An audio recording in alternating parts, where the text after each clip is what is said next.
AppEEL, the Lisbon Applied Evolutionary Epistemology Lab, was founded to investigate how we can make the link between, on the one hand, biology and on the other hand, sociocultural sciences. Today there are several theories that are developing and streams of thought or disciplines that are looking into how we can evolutionize the sociocultural domain. Evolutionary epistemology is a discipline that was introduced by Donald Campbell, who was an evolutionary psychologist. He was one of the first people to systematically ask himself, how can cultural phenomena such as, for example, knowledge processes and the acquisition of knowledge of organisms, epistemology, how can that be investigated from within an evolutionary approach? And evolutionary epistemology in its development was very much associated with ethology and also the philosophical doctrines that were introduced by people such as Popper or Quine. But from all the ways in which you can make a bridge between biology and sociocultural evolution, I like Donald Campbell, his approach the most, because he realized that if you want to talk about such a thing as cultural or social evolution or cognitive evolution, and if you want to think about that in evolutionary terms, you have to universalize natural selection theory or any other evolutionary theory out there. So natural selection, as it was introduced by Darwin, was a theory that explains organismal form. And then later evolutionary biologists such as Wilson and Dawkins would say that the basic unit of evolution is not the organism or organismal form or species. It's not anything like that evolves. What evolves is the gene, and the gene can evolve at multiple levels. If you want to talk about behaviors such as language or culture, we do not know which genes are found in that behavior, and we also know that not all of it, not the whole sociocultural phenomena as we see it, or the various sociocultural phenomena as we see them, we know cannot have evolved only because there are genes that program them. We know that the sociocultural behavior as we see today is not programmed in the genes. It cannot be. We have emergent processes. And so Donald Campbell, he said, if you want to think about it in natural selection terms, in evolutionary terms, what you have to do is take away natural selection theory from the domain of the gene. What he did is he built a heuristic. He said, evolution by means of natural selection, another way of talking about that is by saying that you can have blind variation and selective retention.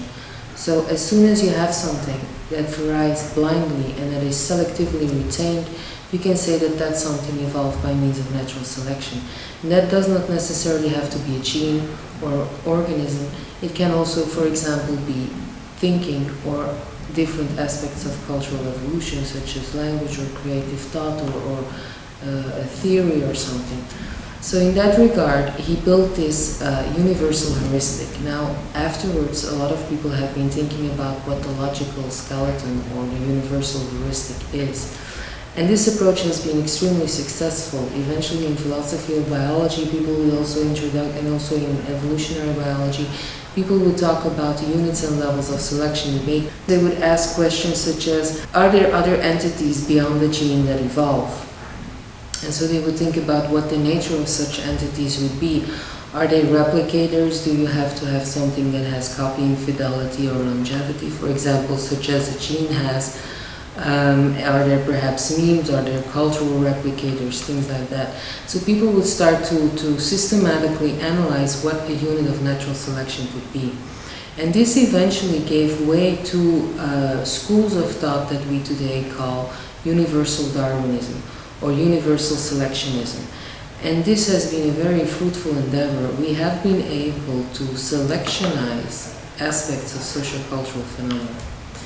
Now today we live in a world where biologists recognize that evolution is no longer synonymous with the theory of natural selection. Today people are pleading for an extension of the synthesis, an extension of the modern synthesis. And for good reasons, because we know that natural selection is a very important evolutionary mechanism. But we have also been able to distinguish other evolutionary mechanisms, symbiogenesis, lateral gene transfer, genetic drift.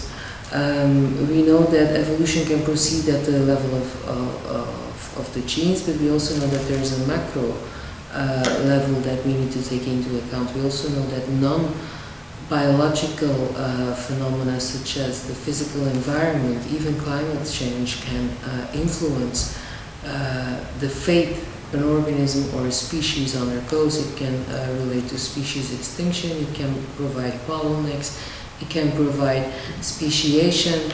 So we now today know that evolution can proceed in many different ways. And because of that, I think it's very fruitful to ask ourselves the question, how can we implement these theories, these other evolutionary theories, to study socio-cultural evolution? Because we know, for example, that natural selection theory is a theory that basically explains vertical evolution, descent with modification. There's a scarcity of resources. Because of the scarcity of resources, there's a struggle for existence, and only those organisms that are adapted to the environment will make it and will reproduce. So, in order for evolution to occur and in order for novelty to be introduced within a population, you have to have mutations of genetic material that have to be selected, and these mutations have to be passed on from one generation to the next. So natural selection, by definition, is a vertical process. If you look at cultural evolution, we don't see that rigorous directionality from parents to offspring. The introduction of the computer, the introduction of iPads, iPhones, we learn how to work with these tools, for example, by complete strangers. We can watch YouTube videos that explain us how to use a computer. We can have grandchildren teaching their grandparents, or grandparents teaching their grandchildren, and complete strangers to one another can very freely and very rapidly exchange information, and as such provide input for novelty, for cultural novelty. So here we have processes of horizontal transmission. We now know that horizontal transmission is not peculiar. We know that it is not only part of the social-cultural domain. If you look at lateral gene transfer studies, if you look at the theory of symbiogenesis, evolution theories, we see that horizontal transmission is also very frequent, a very frequently occurring phenomenon within evolutionary theory. And natural selection, of course, also plays its role there, but we know that other evolutionary mechanisms lie at the heart of why these things happen. So, coming back to applied evolutionary epistemology and placing myself in this very rich tradition of evolutionary epistemology and the units and levels of selection debate, I think the time now has come to ask ourselves on a very systematic basis, how can we study these social-cultural phenomena from within these new evolutionary theories? How do these new evolutionary mechanisms help us explain horizontal transmission, rapid cultural evolution, and things like that? So that is basically what my lab is about, which is also why I call it the applied evolutionary epistemology approach. Evolutionary epistemology was very much associated with universal Darwinism, universal selectionism, and I'm calling it applied evolutionary epistemology because I want to apply the methodology they use for natural selection to other evolutionary mechanisms. So I want to ask, how can we universalize symbiogenesis? How can we abstract a heuristic or a logical skeleton that works to explain both biological phenomena and sociocultural phenomena? Another publication that I would recommend of mine that has to do with this whole endeavor of applied evolutionary epistemology is a paper that has the same title, and it looks into the relation between biological and sociocultural evolution, which is published in Kairos in 2012. So my general idea is that we not only have to universalize natural selection theory, we now, and because natural selection theory has been so fruitful in its universalization, because it can explain aspects of sociocultural evolution, we now have to take on the extremely tedious endeavor of universalizing all the known evolutionary mechanisms out there. So what is the universal skeleton of drift, of symbiosis, symbiogenesis, natural gene transfer? These are questions of the future, and so that is what I call applied evolutionary epistemology.